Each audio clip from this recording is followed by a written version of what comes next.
ఎక్కడ స్టార్ట్ చేయాలి? 'ఈషా' అనేది అది ఒక సినిమా కాదు. నాకు ఒక ఎమోషన్. ఎందుకంటే ఇది నా 10 ఇయర్స్ జర్నీ.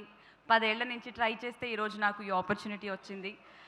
ఈ జర్నీలో చాలా రిజెక్షన్స్, చాలా వెయిటింగ్, ఇట్లా చాలా రకాలుగా చూశాను. బట్ ఏ రోజు నేను లో అవ్వలేదు. ఏదో ఒక రోజు ఒకరోజు మనదొస్తది అని చాలా గట్టిగా నమ్మాను. అండ్ ఈరోజు అది 'ఈషా' రూపంలో వచ్చింది.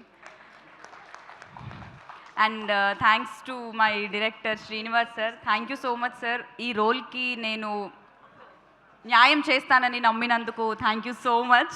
అండ్ ఆడిషన్ కూడా చేయలేదు. ఫస్ట్ లుక్లోనే ఓకే, ఈ పిల్లకి దయ్యాలంటే భయంలా ఉంది, మొహంలోనే రాసుంది అని అనుకున్నారు మీరు.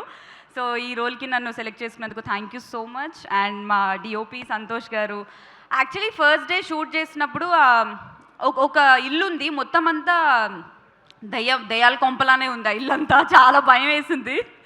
సో నేను ఫస్ట్ డే షూట్ చేసిన మొత్తం అంతా చీకటి ఉంది, కలర్ టింట్ కూడా డిఫరెంట్గా ఉంది.